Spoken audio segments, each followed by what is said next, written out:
Oi, pessoal. Boa tarde. Tô esperando o pessoal entrar aqui.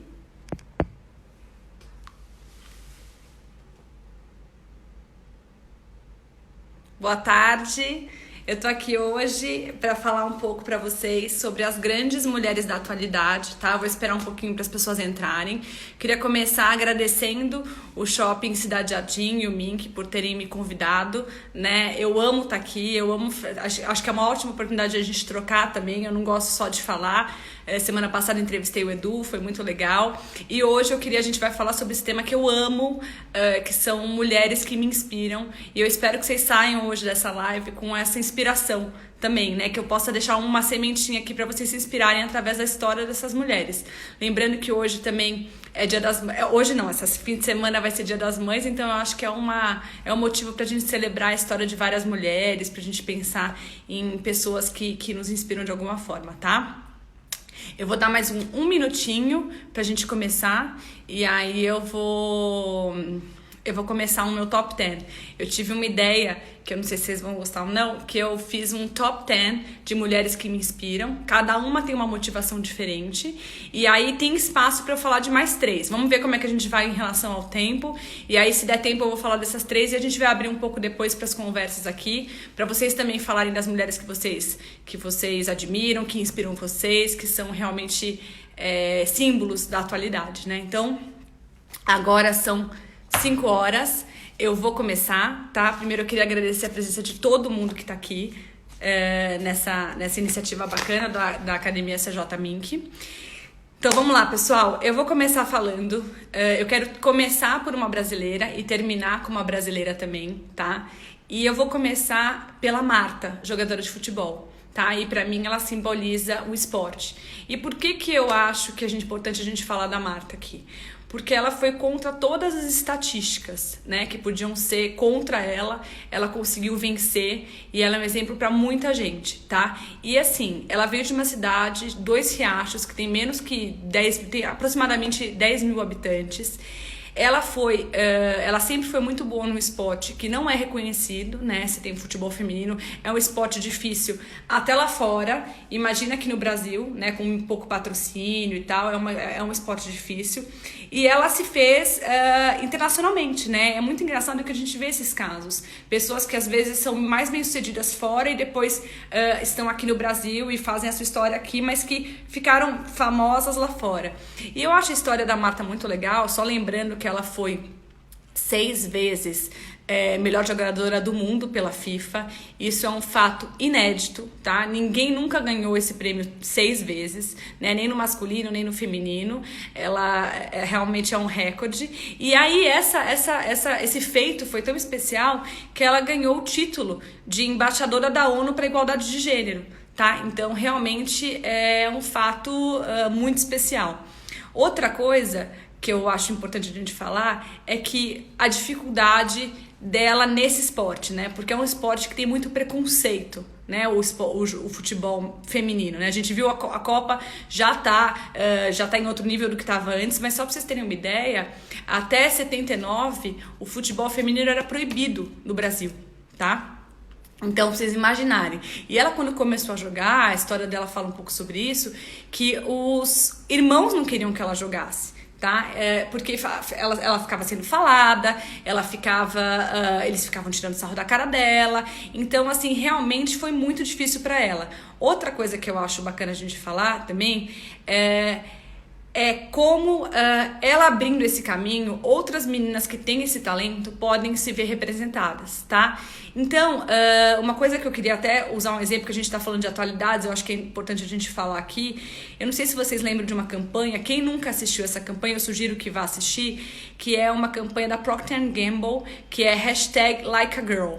Eles fizeram uma campanha há um tempo atrás, já faz uns anos, e eles falam assim, eles pegaram algumas meninas mais velhas e umas meninas novas. E aí eles chamaram essas meninas mais velhas e falaram assim, lute como uma menina. E as meninas lutavam assim, todas assim, sem querer encostar no outro e tal. Aí chamaram meninos também mais velhos, eles faziam um jeito que não era bom e tal. E aí depois chamaram as meninas mais novas, né, nesse experimento. E aí aí chegaram para essas meninas e perguntaram, lute como uma menina. E essas meninas lutaram com toda a força possível. Ou seja, qual que era a mensagem final da campanha da Procter & Gamble? Em que momento ser menina virou um tabu, né? Virou uma coisa ruim. E aí os mais velhos não conseguiam explicar, né? E as meninas mais novas tinham aquela garra. Então o que eu fico pensando, no caso da Marta, é quantas meninas que poderiam jogar futebol muito bem e que poderiam ter a vida que a Marta tem hoje. A Marta proporciona, né, imagina a família dela hoje em dia, que vivia muito numa situação de pobreza. Imagina a situação da família dela hoje. Imagina quantas meninas deixam de fazer, de entrar para esse esporte, de se realizar, de se mobilizar, né, de se mover na pirâmide social por conta de preconceito. Então eu acho isso um exemplo mundial. A Marta é muito idolatrada no mundo inteiro. Hoje ela joga nos Estados Unidos, mas ela fez a carreira dela na Suécia. Então eu não poderia deixá-la fora dessa lista, porque eu acho muito especial o que ela fez, e ela foi contra todas as estatísticas que tinham no momento, né, contra ela, né, de onde ela vinha, o esporte que ela praticou. Então eu acho que ela não deixa de ser uma inspiração para todo mundo. Outra que eu queria falar aqui, meu segundo exemplo, é a Michelle Obama, tá? Que eu gosto muito da Michelle Obama. Ela tem um livro dela, né, que é o Becoming, que aqui no Brasil foi chamado Minha História. Esse livro conta a história dela desde o começo e também quando ela estava já na Casa Branca e depois que ela saiu da Casa Branca. Então, esse livro eu gostei. Tem agora, o que é novidade aqui pra vocês, é que essa semana a Netflix lançou o documentário dela, né? Que é exatamente o documentário que fala das mesmas coisas. Desculpem, que é falado no livro, né? Então esse documentário eu vi, foi lançado dia 5 de maio, esse documentário tá na Netflix, mas eu sinceramente não achei que o documentário faz jus ao que ela representou, tá? Ao mesmo tempo que a gente teve um presidente negro nos Estados Unidos, isso foi um fato muito inédito, você ter uma primeira-dama que nem ela foi mais especial ainda, tá? Porque ela não era uma primeira-dama, mulher troféu, ela não é aquela que ela era acessório dele, ela tinha uma história, né? Para quem não sabe, a Michelle foi chefe do Obama, né? Eles eram advogados, eles começaram... ela começou no escritório e em algum momento ela ia receber um estagiário que ela ia ser a mentor dele. Esse estagiário, no fundo, era o Barack Obama. Ela já percebeu algo especial naquele momento, mas ela teve uma história muito bacana, né? E é engraçado que nesse documentário e no livro dela, ela fala: eu me tornei a Michelle Obama não pelos 8 anos que eu fiquei na Casa Branca. Eu me tornei a Michelle Obama pela família que eu tive, pelo que eu vivenciei com os meus avós, pelos valores que foram me passados. Então eu acho que a gente tem essa tendência, por isso que eu acho que ela é um bom exemplo. A gente tem essa tendência de ver uma pessoa já no momento de destaque, né, no spotlight, e falar: nossa, como essa pessoa, né, especial, chegou ali. Não, ela é muito mais a história dela que a trouxe até lá do que aquele momento especificamente. Pelo contrário, naquele momento ela teve que escalar muitas vezes por causa de um protocolo, ela não pôde exercer todo o potencial que ela, né, e ela fala isso no livro, no documentário, que assim, ela fez Princeton, ela foi para Harvard depois, o irmão dela já tinha feito Princeton. Então, para você ver como, assim, apesar de eles terem sido os primeiros, o casal, né, primeiro casal negro na Casa Branca, tanto o Barack Obama quanto a Michelle Obama são pessoas que sempre valorizaram a educação. Eu sou a maior defensora da educação do mundo, então eu acho que eles provam isso através da história deles, né? A Michelle Obama sempre soube que ela queria chegar longe, ela teve pais que davam importância para a educação. O avô dela, ela conta que o avô era uma pessoa super inteligente, que tentou ir para faculdades e que não conseguiu pela cor da pele, porque não conseguia se encaixar naquele ambiente. Então, como ela conseguiu superar tudo isso? Não que tenha sido fácil, né? Ela até conta que teve um momento que quando ela foi pro campus da faculdade, teve uma mãe de uma menina que dividia o quarto com ela, que mandou a menina sair do quarto, porque não queria que ela dividisse o quarto com uma menina negra.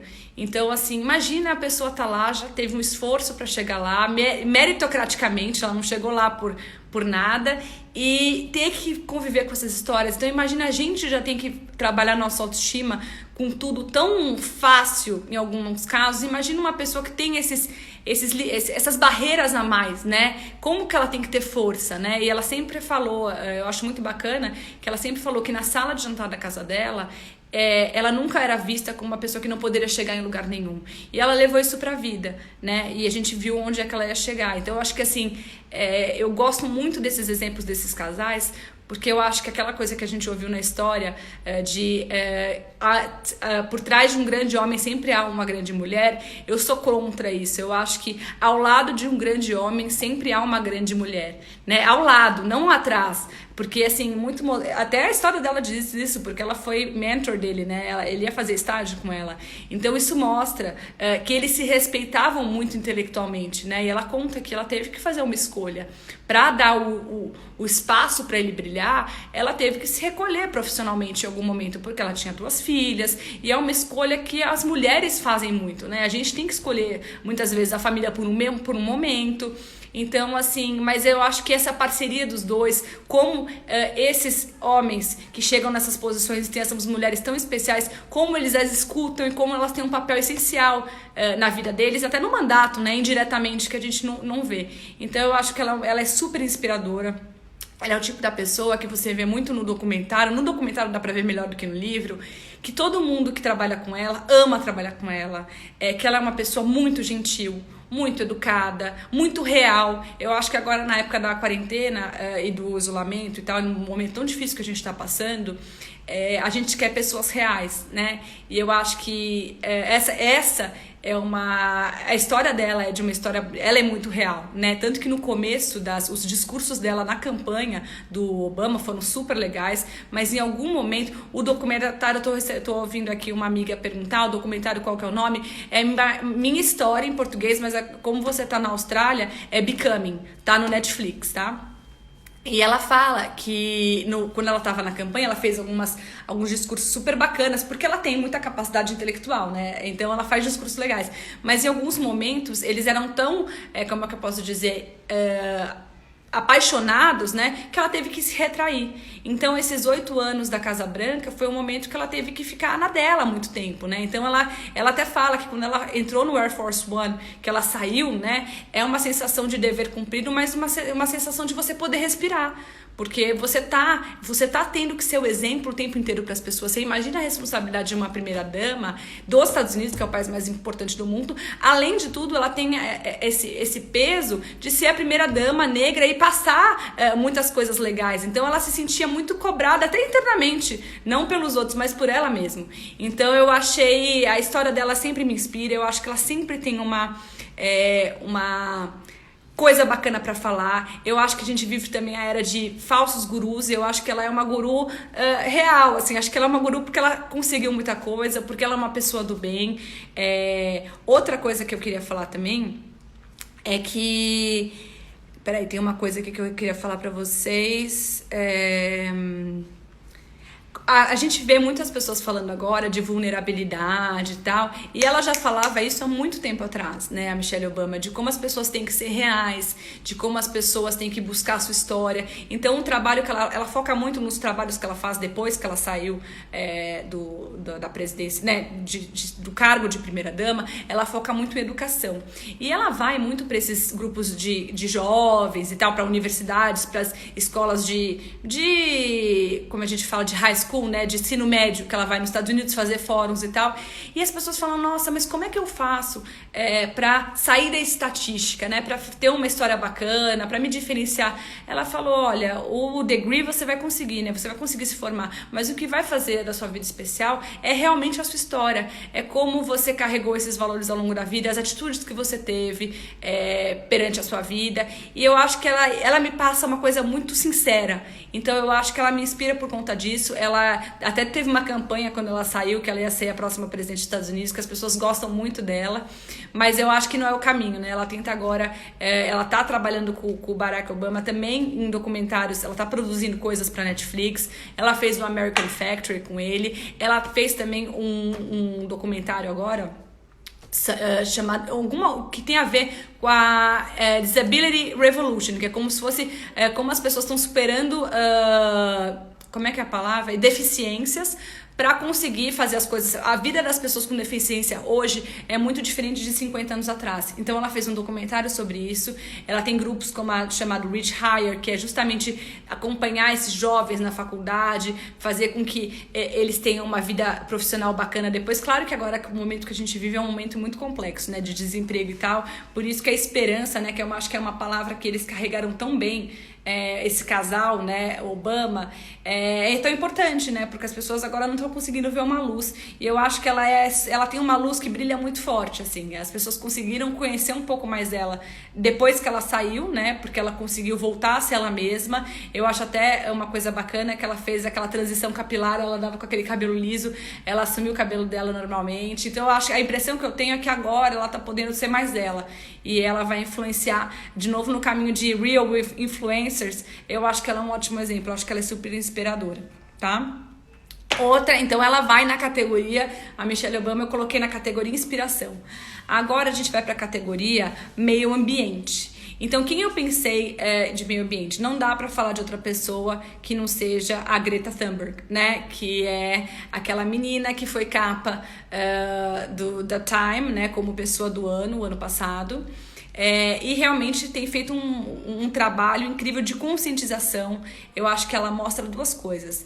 Ela mostra o poder da geração mais nova, né? Que tem, como você imaginar que uma menina de 16 anos ia levantar tanto um debate sobre mudanças climáticas como ela levantou, né? E ela não é filha de nenhum famoso, ela não é filha de nenhum político, ela não tem nenhum caminho, nenhum atalho, né? Ela não teve nenhum atalho.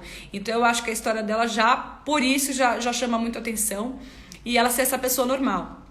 Outra coisa também que eu acho muito bacana, que eu acho que por isso que ela merece esse título na minha lista, né, de representante do meio ambiente, é que ela é muito coerente. Então, assim, eu não sei se vocês lembram, um tempo atrás, o Harry e a Meghan, eles ainda estavam, foi antes do Brexit, né, antes deles saírem do Reino Unido, tinha um evento que ia ser um evento global, com líderes globais sobre meio ambiente, e eles foram com um jatinho para esse evento, que era na Europa. E eles foram muito criticados, porque assim, obviamente, as pessoas agora, elas sempre vão ter um discurso contra o aquecimento global, né, mais responsável em relação ao ambiente. Mas uma coisa é você ter um discurso, outra coisa é você aplicar esse discurso, né, muito diferente. Então, gente, só para eu tirar uma dúvida aqui, me responda aqui embaixo. Eu tô na live do Cidade Jardim, né, só para ter certeza.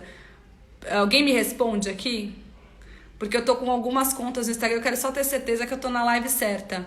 Que é tanta live, alguém pode me responder, mas eu vou continuar com a Greta Thunberg aqui. Sim. Obrigada, Jana. Boa. Então, voltando pra Greta Thunberg, porque eu tô... de um Instagram para outro, a gente fica na dúvida.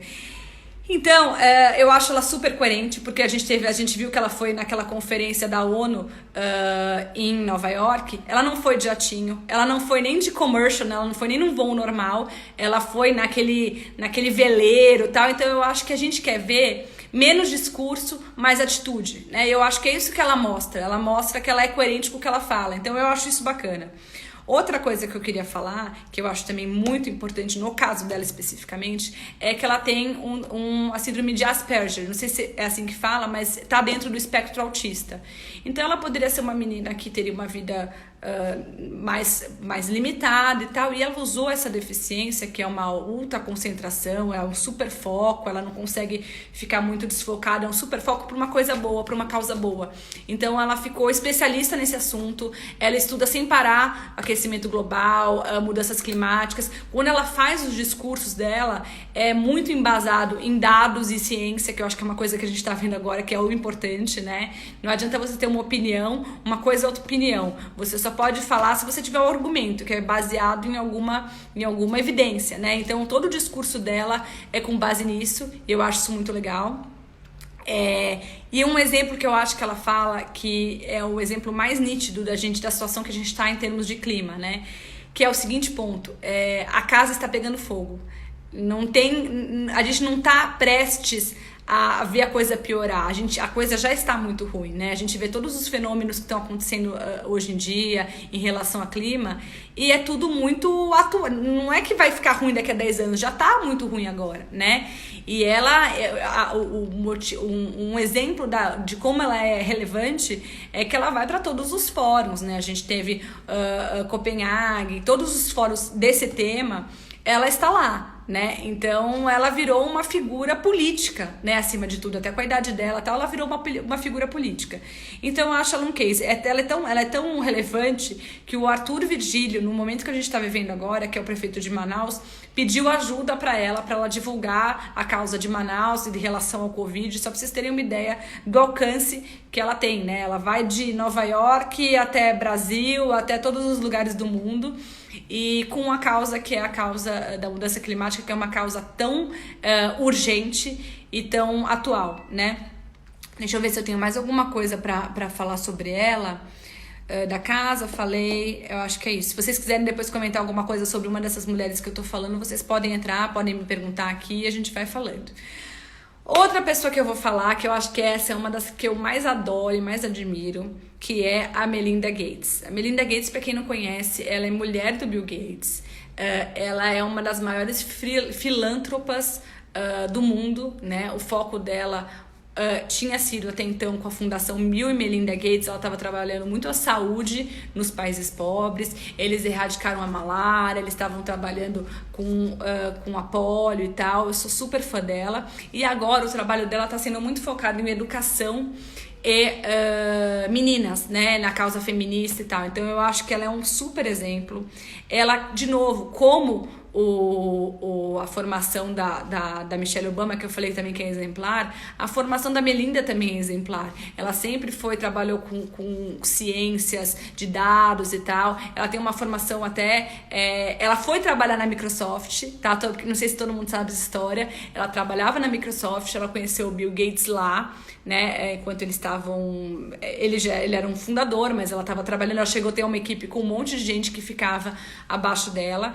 Então ela teve uma carreira, né? As pessoas agora, a pessoa que é excelente, né, que tem uma carreira bacana, ela casa com um homem que é muito maior, as pessoas acabam esquecendo, né, da carreira dela, mas ela tinha uma carreira super relevante, sempre foi apaixonada por matemática, por dados, por ciências. E aí quando ela casou com o Bill Gates, ela acabou se retirando da empresa, ficou focada na família, e ela conta muito na história, depois eu vou falar do livro dela, ela conta muito como isso teve um custo para ela, que não é que ela gostava de ficar super em casa, né? Ela tinha aquele dilema, que nem a gente falou dos dilemas de outras mulheres, da Michelle Obama também, que tinha esse impulso de produzir, esse impulso de contribuição muito forte. A Melinda também tinha. Então isso para ela foi um problema no começo. Quando ela começou a se envolver com a fundação, aí foi o momento que ela mais se realizou, né? Que ela começou a se realizar profissionalmente, e ela começou a ser olhada como profissional também, né? Porque antes ela era mais mulher do Bill Gates, e agora todo mundo conhece ela.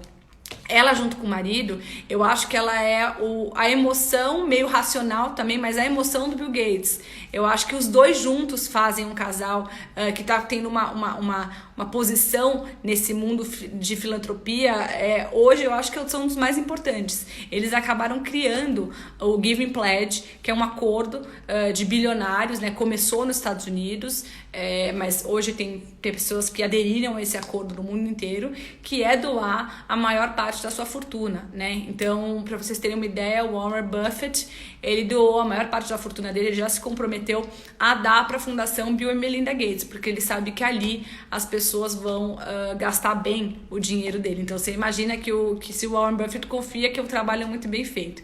Então, eles começaram muito focados nessa questão da saúde, e ela foi para a questão da educação.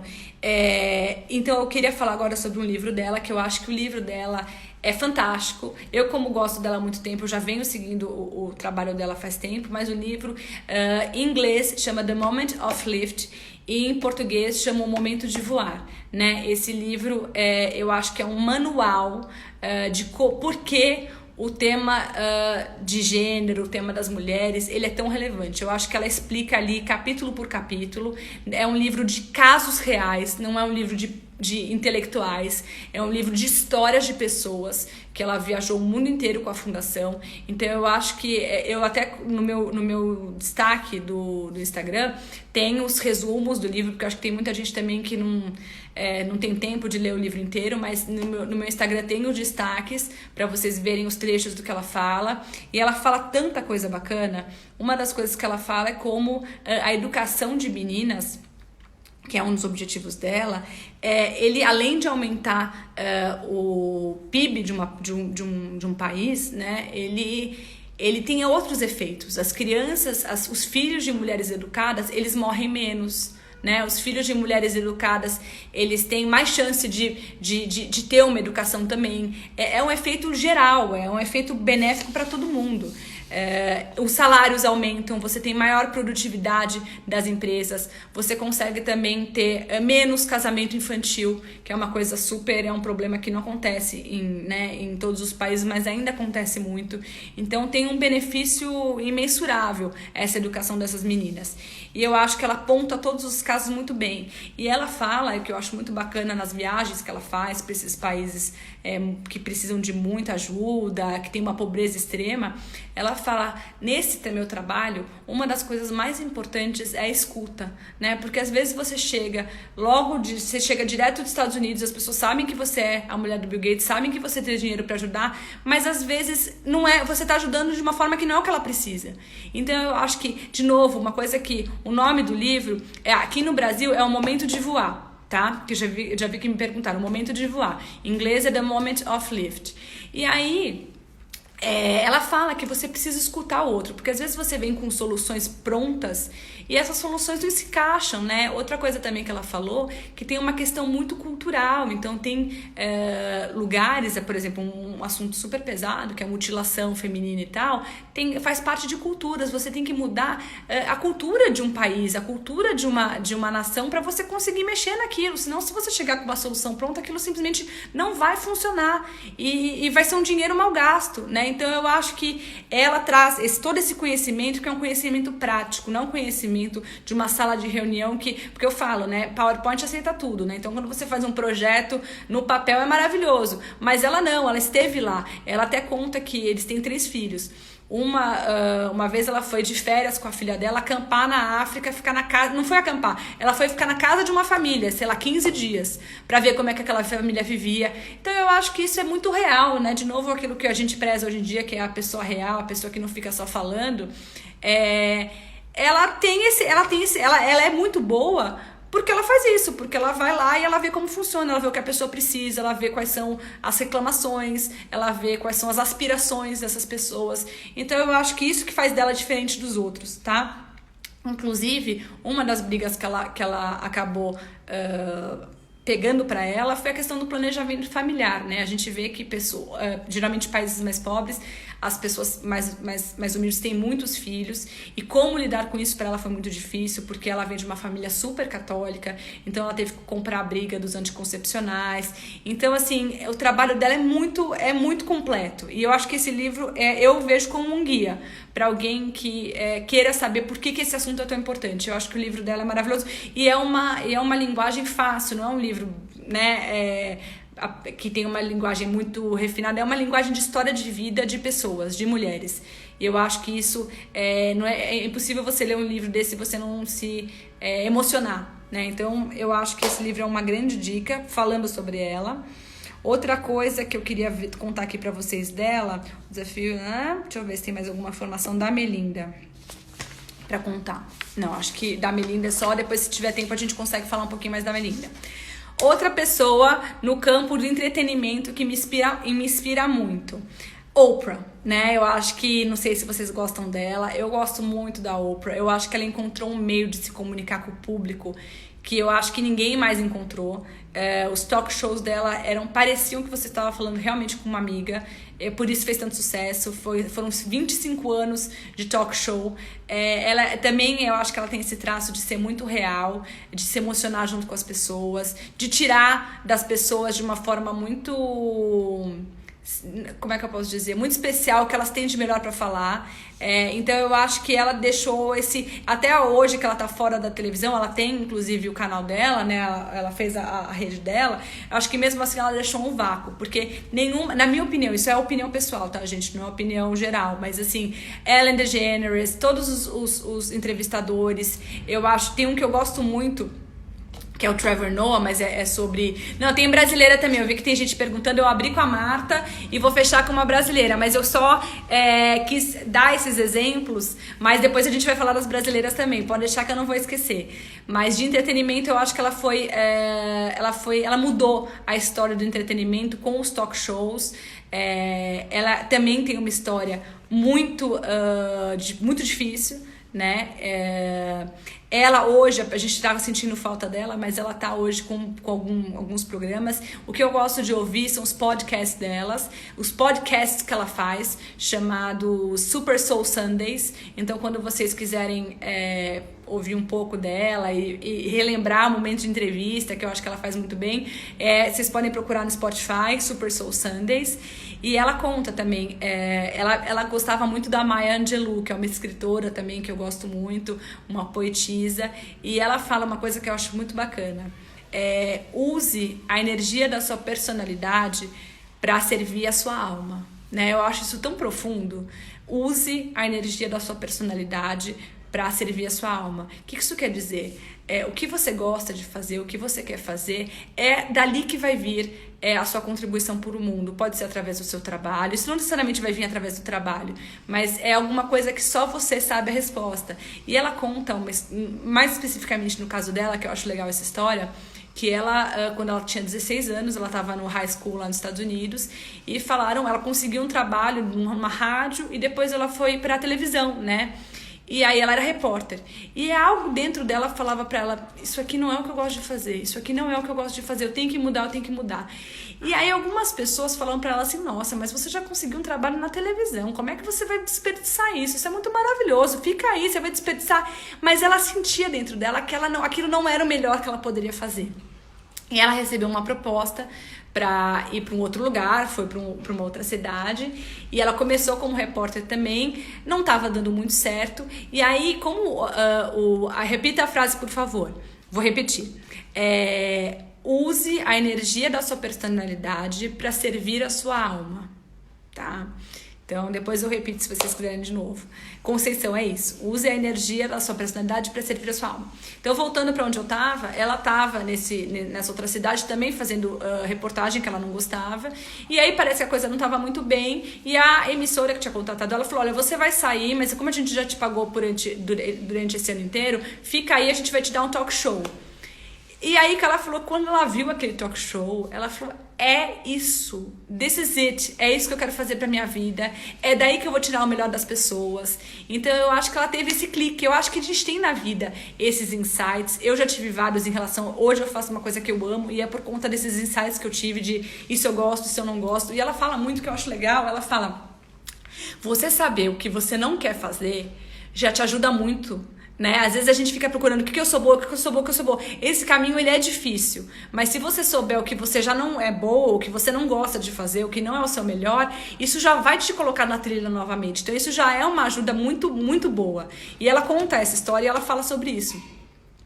E outra coisa também que eu acho legal a gente falar no caso da Oprah, ela tem um trabalho de filantropia também. Todas essas mulheres que eu admiro e que estão numa posição alta, elas fazem um trabalho muito bacana. O foco dela também é meninas, ela tem uma escola, como se fosse um internato mesmo, na África do Sul. E ela fala que o primeiro trabalho dela é fazer com que essas garotas entendam que elas têm valor e que elas podem aspirar, elas podem ter aspirações, elas podem ter ambição de chegar mais alto, porque o primeiro trabalho que ela fala que ela tem que fazer é um trabalho de base, de autoestima, porque quando você não tem ninguém na sua região, na sua comunidade, que você pode ver que essa pessoa conseguiu alcançar alguma coisa, você não se acha merecedora.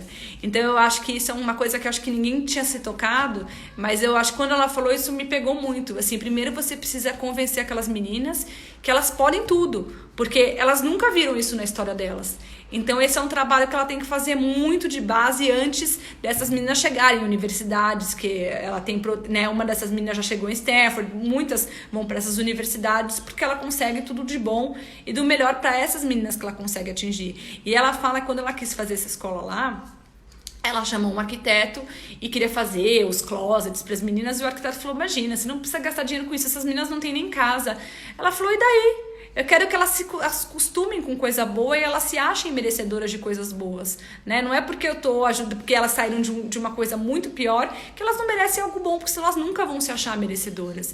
Então eu acho que essa foi a grande lição que eu peguei dessa fala dela, de filantropia, que eu acho que também é uma outra coisa que a Melinda, outras mulheres falam, que às vezes você vai com plano e aí aquele plano tem que ser revisto porque tem outras coisas no caminho que você não tinha planejado antes.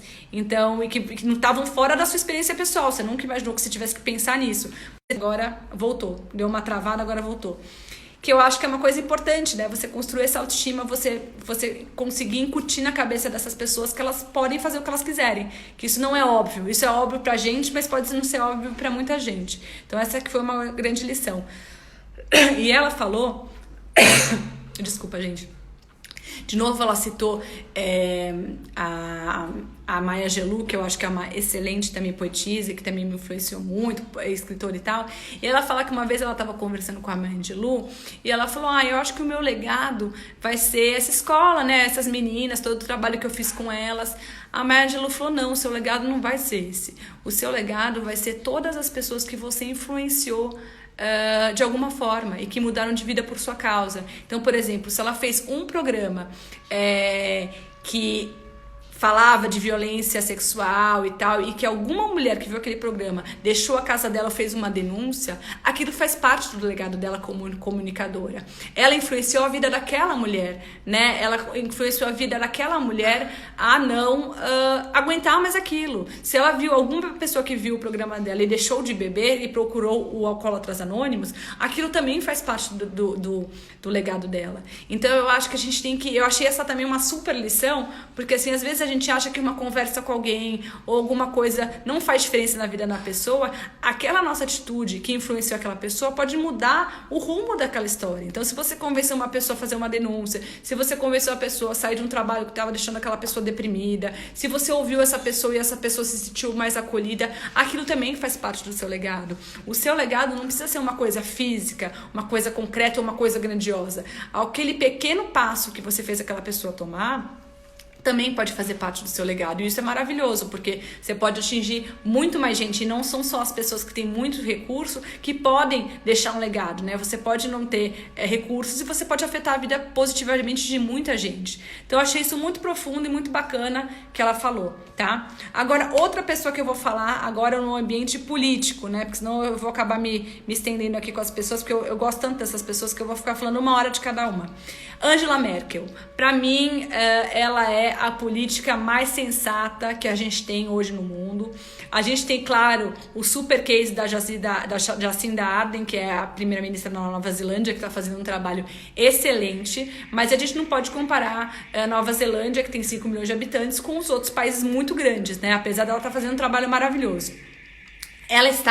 A Angela Merkel é um case, porque ela está no poder democraticamente como chanceler desde 2005, então isso é incrível, né? E democraticamente que é o importante. Outra coisa, ela tem uma formação em ciências como química e tal, então ela é todas as decisões dela são muito baseadas em evidência, em dados e tal, então eu acho que isso é importante. Ela é uma líder que não é tão influenciável nesse sentido, né? Porque ela se baseia em ciência. Eu acho que um exemplo disso, claro, é a reação da Alemanha em relação à pandemia, né? Foi o país que se saiu melhor na Europa, que foi completamente devastada. Inglaterra, Espanha, Itália. E a Alemanha foi um case. Ela desde o começo foi pra televisão, falou, olha, gente, eu sei que tá difícil, eu sei que vocês querem sair, mas não é o momento. Eles têm super uma infraestrutura. Então eu acho que ela eu realmente acho que ela não tem padrão pra ela é a melhor atualmente. E aí, uma coisa até postei no meu Instagram, quando a gente estava no meio da pandemia, que ela falou assim, olha, o que eu quero fazer para voltar para a quarentena, eu quero escutar os cientistas, os médicos, mas eu quero um relatório de todo mundo, eu quero um relatório dos filósofos, eu quero um relatório dos economistas, eu quero um relatório dos psicólogos, eu quero um relatório dos psiquiatras, então eu acho, antropólogos, então olha a visão que essa mulher tem do todo, né? Eu acho que isso é estadista. Ela não é política, ela é estadista, ela tem uma cabeça muito mais de... Como é que eu posso explicar? Ela vê o todo, né? Então ela até fala, alguns documentários dela falam que ela não toma uma decisão facilmente, ela demora muito para tomar uma decisão, mas quando ela toma essa decisão, ela tomou e ela vai lutar, não importa o sacrifício que ela vai ter que fazer, tá? E aí algumas pessoas falando dela, que eu já assisti algumas coisas para falar aqui para vocês, que ela é a calma na tempestade, então ela parece muito quieta, mas ela sobreviveu ao Trump, ela tá desde o Tony Blair, agora a gente tá com o Boris Johnson, então imagina quanta coisa essa mulher, aqui a Renata falou do macro, sim, ela é uma política, do macro mesmo, ela não olha só uma coisa pequena, ela olha uma big picture, né, uma coisa em geral para tomar a melhor decisão. E ela falou uma coisa que eu achei muito bacana, que ela falou, nunca tente mudar a mente do seu negociador. É ok discordar. E você vai ter que depois conversar com ela, com esse negociador, para estabelecer como é que vocês vão play depois, né? Como é que vocês vão lidar com essa diferença. Mas você não precisa concordar com todo mundo, isso é impossível. Ninguém é uma unanimidade. É ok te discordar, né? E aí você vai ter que depois lidar com as consequências. E é normal isso no mundo político. Uma coisa que eu acho que é o símbolo dela é que ela é a grande comandante de grandes crises na Europa, né? Então você pensa, desde da crise dos refugiados, que ela bancou a entrada contra tudo e contra todos, ela teve que aguentar as consequências disso, porque ela perdeu muito em popularidade. Eu acho que isso faz dela a estadista, não a política, porque o estadista, ele não tá preocupado com a popularidade, com os votos dele na próxima eleição. Não, ele tá preocupado com o que ele acha melhor pro país. E é isso que ela achou, ela bancou, né? Então eu acho que esse é o grande exemplo. Ela bancou a crise dos refugiados, ela teve que lidar com o Brexit, né? Ela teve que lidar agora no momento a Europa caindo, né? Porque depois que a Inglaterra saiu e ela contava muito com a Inglaterra nos valores liberais e tal, ela tá tendo que ser a grande rocha de tudo isso, porque o Macron, que era uma possibilidade, acabou se mostrando mais fraco, né? Nesse contexto mundial. E ela continua com essa força. Ela tá no 4º mandato e nesse último mandato ela teve que negociar muito mais porque ela foi perdendo apoio pelas brigas que ela teve que enfrentar mesmo, pela briga dos refugiados.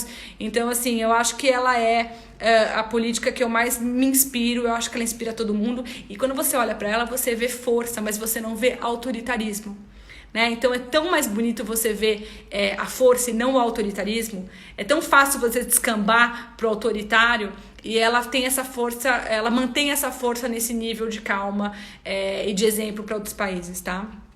Deixa eu ver se tem mais alguma coisa. Então, uma das coisas que as pessoas falam dela é que ela tem a virtude da paciência, que eu acho que é exatamente isso, é você saber esperar o momento, você não comprar briga desnecessária, porque o tempo vai mostrar que aquilo vai se provar verdade, né? Ela é super partidária também de conscientização em relação ao clima, ela super defende essa causa. Então, hoje é a pessoa que mais me inspira politicamente, junto com a Jacinda, né? A Jacinda é mais novinha, tem 37 anos, levou o bebezinho dela pra ONU, amamentando com o marido, também acho que é um exemplo super legal, mas eu acho que a Merkel tem muita história já, né? Ela tem muita bagagem, e é isso que me inspira, ela já passou por todos os tormentos e se manteve lá firme e forte, tá?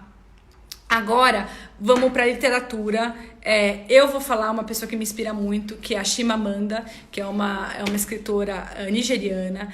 Eu acho que ela inspira o mundo inteiro. Não sei se vocês já leram os livros dela. Tem Hibisco Roxo, tem Meio Sol Amarelo, tem No Seu Pescoço, que é um livro de contos. Mas o livro que eu mais amei dela foi Americana. Eu acho um livro, assim, super bacana, porque é uma história, é um romance meio biográfico, porque ela é da Nigéria, mas ela foi estudar nos Estados Unidos. Então, eu acho, assim, a história dela super bacana. bacana. E como ela consegue passar, eu acho que é aí que a gente vê como é um bom escritor. Ela consegue passar valores e mensagens sem ser, como é que eu posso dizer, cansativa. Ela consegue passar uma super mensagem num diálogo, numa situação, é que você se coloca naquele lugar, porque eu acho que assim, a forma de você acabar com preconceito, você acabar com tudo, é a empatia. E a empatia você só tem se você se vê naquele lugar daquela pessoa. E por isso que eu acho que a literatura é tão importante pra isso. Porque você parte do lugar dela onde ela tá, né? Você consegue entrar no personagem ali, pela história, e viver as coisas que ela vive, as agonias, as dores, de ver, por exemplo, que ela falou, eu saí da Nigéria, a minha raça não era uma questão. Eu fui perceber isso quando eu fui pros Estados Unidos, né? Então ela conta isso, não só a biografia, quando ela fala da vida dela, mas ela conta isso como personagem do americana, que era Ifemelu, que eu acho super, assim, foi um dos livros que eu mais gostei de ler. E ela tem 2 TED Talks, que eu acho que pra quem não conhece o trabalho dela é super legal. Um é o perigo de uma história só, né? Então, de uma história única. E aí a gente vê, por exemplo, por isso que é tão importante a gente ler não só pessoas de países diferentes, de culturas diferentes, porque senão, por exemplo, se você tem sempre americanos, brancos, contando histórias da África, você está lendo sobre um ponto de vista que não necessariamente é o verdadeiro e não necessariamente vai te dar a big picture que está acontecendo lá.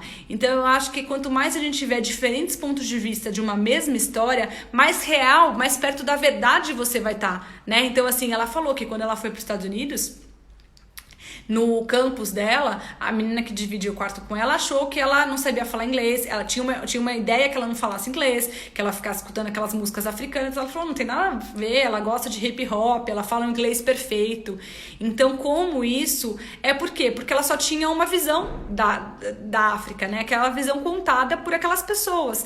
Quando a gente vê, a gente escuta muito outras visões, a gente lê, né? Porque é difícil a gente escutar. A gente vai ler nessas narrativas de países diferentes, culturas diferentes, a gente vai conseguir entender os diferentes lados da mesma história. Não tem um lado verdadeiro, cada um tem o seu ponto de vista, mas você só vai conseguir construir essa narrativa geral, mais, como é que eu posso dizer, mais justa, se você ler todos os lados, né? Então eu acho que essa é um TED Talk legal. E ela também tem o TED Talk, que é o mais conhecido, que é Sejamos Todos Feministas, né? Que eu também acho que vale a pena para quem não conhece o trabalho dela ver, né? Ver o vídeo. Outra coisa que eu queria falar sobre ela é que o Direito da Americana, que é esse livro que eu gosto tanto, foi comprado pela Lupita Nyong'o. Então provavelmente a gente vai ver esse filme no cinema soon, né? Não sei se agora, com tudo que tá acontecendo, talvez demore um pouco, mas em algum momento essa narrativa vai chegar pra gente no formato de cinema, tá? Agora eu vou ter que ir pros outros, gente, porque senão eu vou deixar de falar de algumas mulheres, eu não posso deixar. Próxima pessoa. Educação, eu não podia deixar de falar da Malala, né? A história dela é muito especial.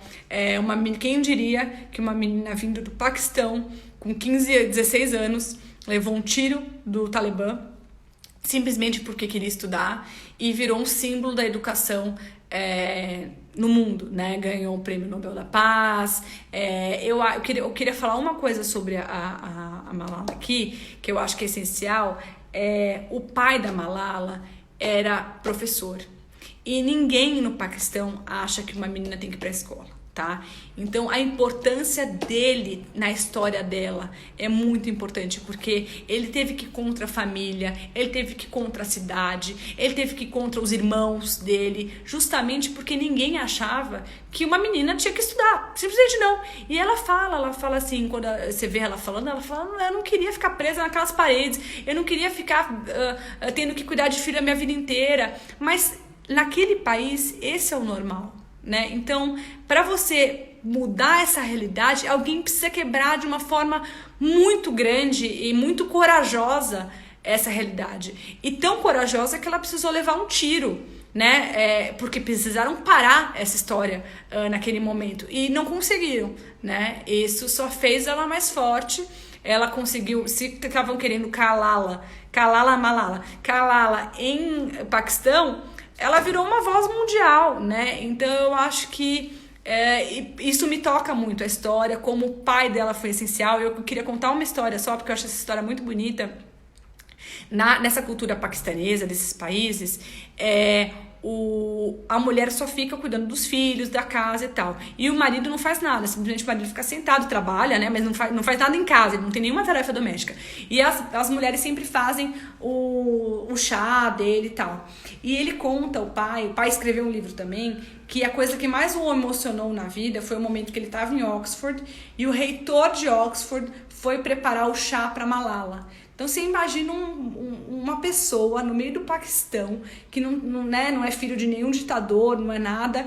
Ele fez isso pela filha dele e fez isso por muitas meninas no mundo, né? O que a história dela trouxe, como as pessoas começaram a olhar para isso de uma forma diferente, que é uma coisa cultural que eu acho que ela mostra, que não é só uma dificuldade de acesso, né? É uma questão cultural e como você barra isso, é muito difícil.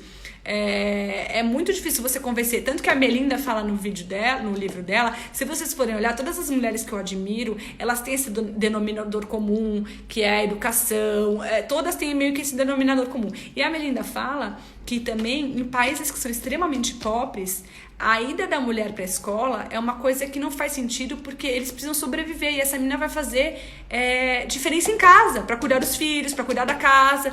Então, realmente é uma figura mais de fora que a gente não tem, a gente não vive essa realidade. Mas eu acho que no caso da Malala é como essa coisa cultural mesmo faz diferença e como a gente não vive essa realidade. A gente é abençoado por poder estudar, pelas meninas não serem...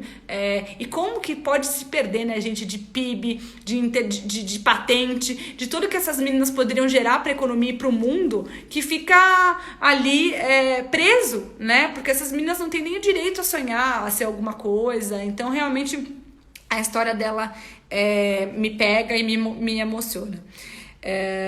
E ela falou uma coisa, se você, quando falaram dela, se ela... porque ela estava com medo, né, daquilo tudo ter acontecido com ela. Ela falou, se vamos viver por 70 a 80 anos, por que não viver por uma causa? Né? E como ela foi muito corajosa para arriscar tudo. E hoje é a grande questão que ela defende no mundo inteiro. Eu não sei se vocês viram no ano passado a foto dela com a Greta, né? Que eles divulgaram, que eu achei muito especial também. Duas meninas que eram normais e que viraram símbolos, né? De temas como educação e clima e meio ambiente. Então eu acho a história dela super bacana. Das duas, né? Tem o livro da Malala, tem também o documentário para quem quiser assistir. Agora eu vou, porque senão a gente não sai dessas pessoas que eu adoro, a gente vai pro exemplo da justiça, né, que foi a Ruth Bader Ginsburg, né, ela é mais conhecida nos Estados Unidos como RBG, né, eu não sei se todo mundo, pera só um pouquinho, agora vai sair de casa, vocês passaram com a referência e pedir a registrar. Então, eu acabei de receber uma mensagem da Lia, ali assim, a grande maioria é impedida de estudar, agora eu vou falando um pouco da Malala, pelo pai. O pai geralmente é a pessoa que corta. Por isso que o pai dela mudou a história, né? Porque se ele fosse que nem todos os outros, ela não seria mais um caso de menina que gostaria de estudar e acabaria não conseguindo estudar. Enfim, ele foi uma pessoa especial, ele é uma pessoa especial. E ele fala até, ele brinca que ele é o pai da Malala, né? Ele não é, ele era conhecido no Paquistão como um grande professor e tal, e hoje em dia ele é o pai da Malala. Então eu acho a história deles bacana. Agora voltando para Ruth Bader Ginsburg, ela é uma grande juíza que hoje está como se fosse no STF americano. Ela mudou a história dos direitos civis nos Estados Unidos para as mulheres, principalmente para as mulheres. Ela usou casos ali que foram referenciais para que outros casos não acontecessem, como, por exemplo, uma diferença de salário entre mulheres e homens. Ela usou um caso específico de um homem que a mulher morreu e os dois tinham um filho e ele não podia receber dinheiro porque ela tinha morrido, ele era homem, ele não receberia esse dinheiro. Se ela fosse mulher, se ele tivesse morrido, ela receberia, mas como homem ele não tinha esse direito. E foi ali que ela provou que sim, tinha preconceito, tinha uma discriminação com base em gênero. Então ela conseguiu provar com base na história de um homem que existia um descompasso, né, uma descriminalização com base em gênero. Tanto que o nome do filme que é inspirado na história dela é In the Basis of Sex. Né? Aqui no Brasil, esse título virou outro título, foi traduzido para Suprema, que eu recomendo muito que vocês assistam. O nome desse filme é Suprema. E também tem um documentário dela que ganhou vários prêmios, que aí não é uma história inspirada, é realmente a vida dela, que chama RBG. Só para vocês terem uma ideia, ela Ela era uma aluna, uma das top alunas de Harvard, e ela não conseguiu, depois que ela se formou, emprego em nenhum escritório de advocacia. Porque ela ia nos escritórios e as pessoas falavam assim, não, mas eu já admiti uma mulher no ano passado, eu não preciso de outra, eu já tenho como se fosse a minha cota aqui. E ela acabou indo para a academia, acabou dando aula, e depois ela conseguiu traçar esse caminho de direitos civis, acabou sendo indicada pelo Bill Clinton para a Suprema Corte, e está lá até hoje. Ela tem quase 90 anos, e ela fala que não é um momento político para ela sair agora, então, porque os direitos podem ser ameaçados. Então ela é um caso que eu adoro. Só pra gente também não perder aqui, que eu tenho mais 5 minutos de fala, depois eu tenho que acabar a live. Ela fala muito do marido e como o marido acreditou muito nela e ele foi muito parceiro, porque em alguns momentos, quem tem filho e tal, ele precisou sair do spotlight para ela estar nesse spotlight, e que ele via o potencial dela e sempre bancou tudo isso. Eles eram parceiros, eles conseguiram chegar muito longe, né? Ele inclusive foi um dos grandes patrocinadores dessa campanha para ela ir para o STF americano, tá? Então eu acho que a história dela é incrível, assistam. Para terminar, eu queria falar de uma brasileira. Eu comecei com uma brasileira e quero terminar com uma brasileira, que é a Luísa Trajano, do Magazine Luiza. Eu acho que ela inspira muita gente. Eu acho que, de novo, ela é uma pessoa que consegue falar desde o funcionário dela, com muita conexão, até um líder, um político, alguém de um alto grau. Então, eu acho que isso faz dela muito especial. Ela sempre, o que eu acho que é bacana, o trabalho dela, é que ela sempre fala que a gente tem que usar o Brasil, não tem que ter partido, a gente tem que ter um partido chamado Brasil, não um partido de centro, nem um partido de esquerda, nem de... O caminho não está nos extremos, o caminho está no meio, né? Então eu acho que ela é uma grande defensora desse tema. Esse tema está mais atual do que nunca, né? Esse caminho do centro que a gente não está tendo, mas que ela defende. E ela falou, ela saiu numa entrevista essa semana falando que o vírus não ataca as pessoas da mesma forma. O vírus, ele ataca de uma forma muito diferente. Algumas pessoas passam por essa tormenta num barco muito luxuoso e outras sem nenhuma boia, né? Então eu acho que ela é um grande exemplo empreendedor no Brasil. A Magalu é um case de comércio eletrônico, de tudo. Ela abriu todo o marketplace que eles têm para ajudar pessoas a fazerem dinheiro nesse momento, a empreenderem, a conseguirem algum tipo de renda. Então eu acho que ela é um grande exemplo. Infelizmente, eu não vou conseguir continuar. Tinha mais 3 pessoas que eu queria falar, mas eu vou ter que acabar a live para ela conseguir ser salva pelo shopping, para ficar depois no YouTube do Mink. Então eu espero vocês semana que vem com uma entrevista muito especial. Espero que vocês tenham gostado. Um beijo especial. E agora, né, como é Dia das Mães, vamos celebrar as nossas mães, essas mulheres tão especiais, nesse domingo. E a gente se vê aqui semana que vem. Um beijo, pessoal. Até mais.